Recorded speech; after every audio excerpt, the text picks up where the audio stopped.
हा एक व्हॉट्सअपचा ग्रुप आणि या व्हॉट्सअपच्या ग्रुपच्या 12वा वर्धापन संपन्न होतं. खरं म्हणजे महाराष्ट्रामध्ये नितीन दादा ही फार एक वेगळी गोष्ट आहे.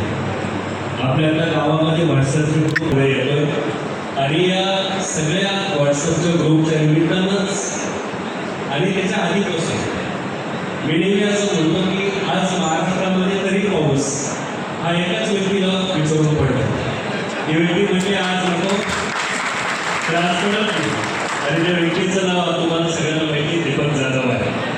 म्हणजे आज सिटीमध्ये ज्या पद्धतीने नवीन क्रांती या एका शेतकरी मुलाला घडवली आणि केवळ हे ज्ञान माझ्यापुरतं मर्यादित न राहता माझ्या प्रगतीसाठी नाही, माझ्यासाठी त्या मोठ्या गाड्या विकत घेण्यासाठी नाही, तर हे सगळ्या शेतकऱ्यांना याचा उपयोग झाला पाहिजे असा एक ऋषितुल्य माणूस आजच्या काळातला दीपक जाधव आहे.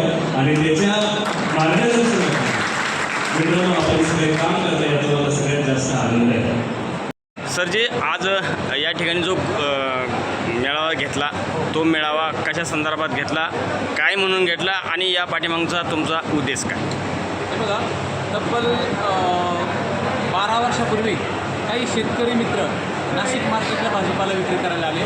त्याच्यानंतर आम्ही एकत्र आलो व्हॉट्सअपच्या माध्यमातून एकत्र येण्याचा उद्देश हा होता की शेतकऱ्यांना सगळ्या गोष्टी चांगल्या जाव्यात, ते नॉलेज असू द्या की सगळ्या गोष्टी पीक नियंत्रण सगळ्या गोष्टी जाव्यात. त्याच्यामुळे आम्ही एकत्र आलो.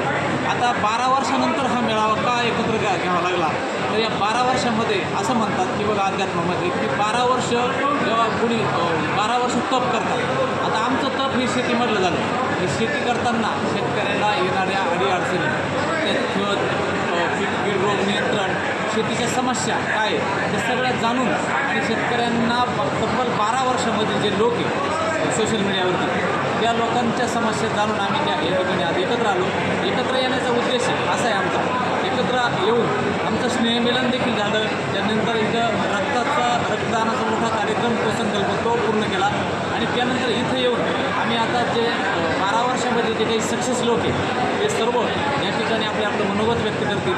आणि त्यानंतर आमची अशी भूमिका आहे की शेतीमध्ये आम्हाला ज्या अडीअडचणी येतात, समजा जर ज्या लोकांचा एकत्रितपणे जर आलो तर त्या शेतीमध्ये जे आम्हाला संसाधनं लागतील आम्ही एकत्रित येऊन एखादी फार्मर प्रोड्युसर कंपनी स्थापन करू.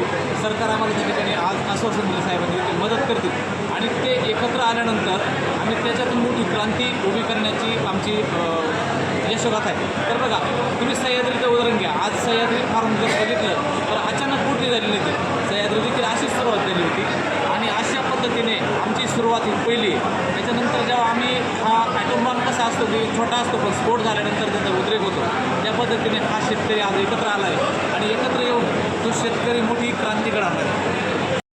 हवामानाचा अंदाज एक चांदोड तालुक्यातले तुम्ही भूमिपुत्र आहे, या संदर्भात लोकांची जी जाणकारी आहे या संदर्भात काय सांगाल?